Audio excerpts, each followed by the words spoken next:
Man, this is nuts, fam. It looks like the boycott to keep Caitlin Clark out of the All-Star has backfired tremendously on the individuals that were trying to do that. How does Caitlin Clark already have over 500,000 All-Star votes, while Angel Reese is stuck at barely a third of that?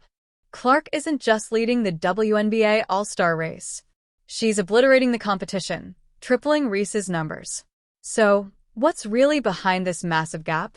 Stick around as we break down why the so-called rivalry between Clark and Reese is more media myth than reality, and how Caitlin Clark's dominance is rewriting the WNBA playbook right before our eyes. So let's start with this. Caitlin Clark's leading, and we've got 4 Indiana Fever players in the top 10, which I think can be expected considering where it is that the game is being played. Caitlin Clark just pulled in 515,993 votes, and that's just week 1 of the 2025 WNBA All-Star voting. That number? It's more than some players will see across the entire voting period. It's not just impressive, it's historic. She's the only player to break 500,000 this early. And the gap between her and the rest? Massive. Angel Reese, one of the most hyped names in women's basketball, is sitting at just about a third of Clark's total. That's right. Clark isn't just leading. She's running away with it. And when you look at the full list, it's not even close. It's out. The list is out, man. Check out what Chloe ended up stating. Caitlin Clark is number 1 in All-Star fan voting in the first returns the league just announced. Clark has 515,993 votes, while Minnesota's Nafisa Collier is second and Indiana's Aaliyah Boston is third. This isn't just a strong start for Caitlin Clark. It's proof that her fan base isn't just big, it's unstoppable. So, what's fueling this dominance? Is it her jaw-dropping play on the court, or something even bigger? Clark's popularity isn't a flash in the pan, it's a machine. Let's start with the obvious. Her play style is electric. She's a guard who can score from anywhere on the floor, slice up defenses with elite court vision, and drain WNBA deep threes like it's part of her warm-up routine. Clark garnered 515,993 votes over the first week of fan voting. She's the only player to eclipse 500,000. Nafisa Collier, who is probably the leader of the MVP pack right now, is at 485,000. Aaliyah Boston is third. But that's not all. People don't just watch Caitlin Clark because she's good. They watch because she makes basketball feel alive in a way few players can. Every possession feels like it could turn into a viral moment, and fans live for that. Her college highlights didn't just build her reputation. They turn her into a must-watch athlete. And that energy, that spotlight, it followed her straight into the WNBA. Second straight year that Clark has led the fan voting. She was second in early returns in fan voting in 2024, but jumped to first with around 700,000 total votes by the end of the period. Look back at her college career for a second. Caitlin Clark wasn't just putting up big numbers. She was making history. Remember when she dropped a 40-point triple-double in the NCAA tournament? That wasn't just about stats. It was a statement. Women's basketball can be just as thrilling, just as electric, as the men's game. And the world took notice. That game shattered viewership records and pushed Clark's name into households that had never even considered watching women's basketball before. So I'm wondering, are we going to see 1 million votes this time? Because I saw somebody earlier that said so far, voting is actually way up versus exactly where we was at this time last year. When you create moments like that, moments that grab fans, dominate media, and even pull in casual observers, you're not just playing basketball, you're building a phenomenon. But Caitlin Clark's dominance isn't just about what she does on the court. It's about how she's positioned herself as more than an athlete. She's become the face of a new era in women's basketball. In college, her games routinely broke attendance and TV ratings records. Now in the WNBA, she's doing it again, pulling in not just hardcore hoops fans, but an entirely new audience of casual viewers. You've got Caitlin Clark, who's been about the 5th or 6th best player, but is the most popular player in the WNBA this year. and you've got the best player in Nafisa Collier. So, like, I think it's a given that they're going to be the two teams, and I would assume Fee's going to pick a lot of her players. That surge in attention? It translates directly into the kind of loyalty that racks up 515,993 votes in just the first round of All-Star voting. And it's not just about her talent. It's about her ethos. Fans see Caitlin Clark as more than a player. They see her as a transformative force in the sport. Someone who makes every game feel like it's part of something bigger. But let's address the elephant in the room. Angel Reese is also a big name, a massive media presence in her own right. So, why is Clark so far ahead? Like, it is what it is. My biggest shock is that Angel Reese is 13th. That's my biggest shock, because she was like, what, 4th or 5th last year? She was like 4th or 5th. My biggest shock is that she's 13th. And, like, unpopular opinion, she hasn't been that much worse this year than she was, like, between pre-All-Star break last year. Look, it is what it is, but honestly, my biggest shock is Angel Reese sitting at 13th. Last year, she was what, 4th? Maybe 5th? And now she's barely cracking the top 15? That's wild. And here's the thing. Unpopular opinion, maybe, but she hasn't been that much worse this year compared to her pre-All-Star break performance last season. So yeah, 13th? That's surprising. So the only players that I would assume are going to get in on, like, based on that is, I think it'll probably be, I think Caitlin will, obviously. Caitlin will get in. I think it's to pick the starters, I think. So I think it'll be Caitlin, it'll be Fee, it'll be Aaliyah, it'll be Aja, it'll be Stewie, it'll be Paige. Angel Reese has the ad deals, the social media buzz, and the recognition from LSU's national championship run. But the gap in All-Star votes? It's undeniable. Here's the thing. Reese's popularity brings plenty of hype, but many argue that Caitlin Clark offers something different.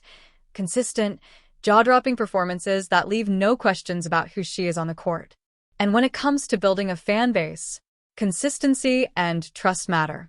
And as you can imagine, Caitlin Clark is leading the All-Star vote. By the way, it looks like a massive turnout on the voting thus far versus last year. Fans know exactly what they're getting from Caitlin Clark every time she steps on the court. And that trust?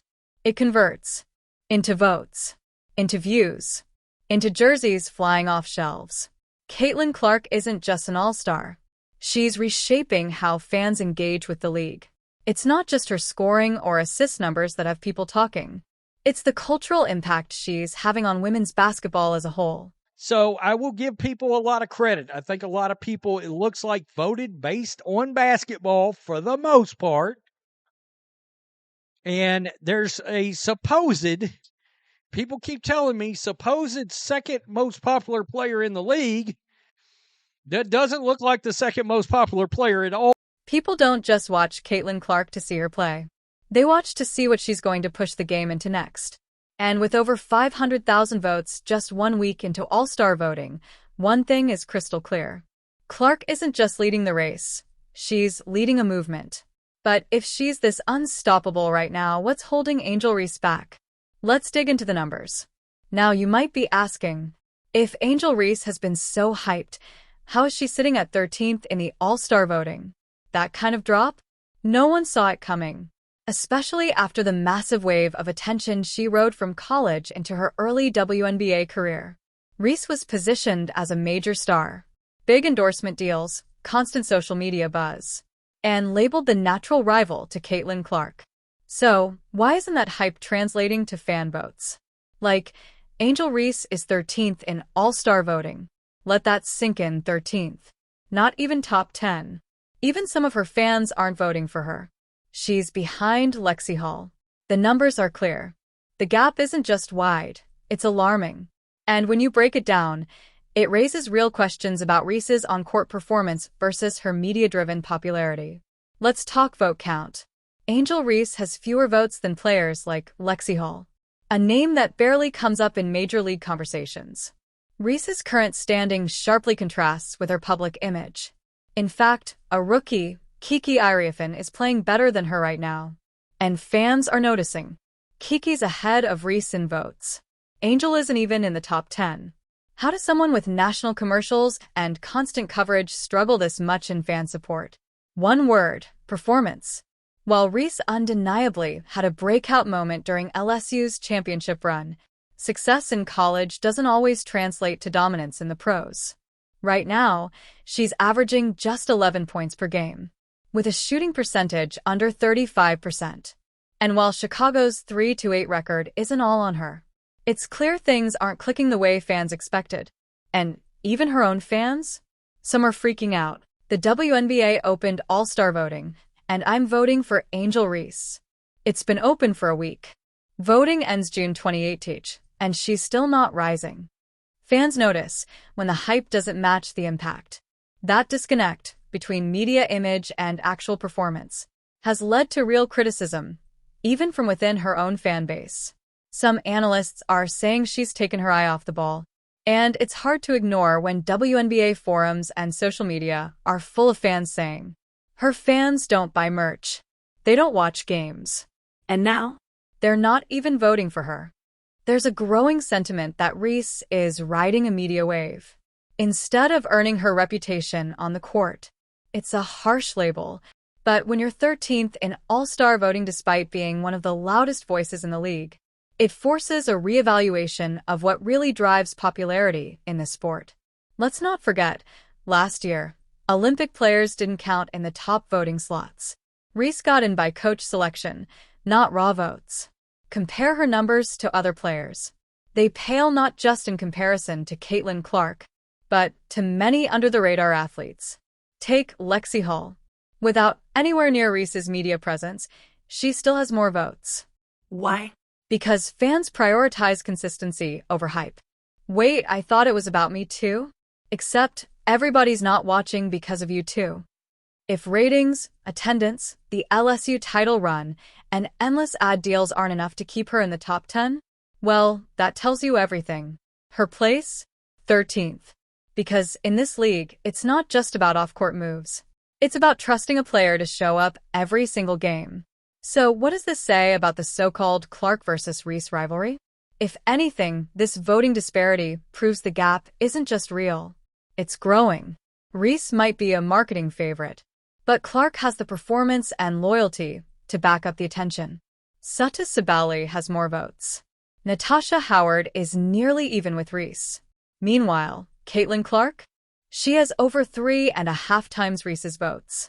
This isn't about media narratives anymore. It's about connection, consistency, and skill. And this year's voting is exposing exactly where Reese is falling short. While Reese dips, Clark is lifting everyone around her. Let's talk about how her shadow is reshaping more than just her own career. I don't want to hear one more word about, oh, the WNBA's ignoring me. Nafisa Collier is second in All-Star votes. Aya Wilson is fourth. And guess what?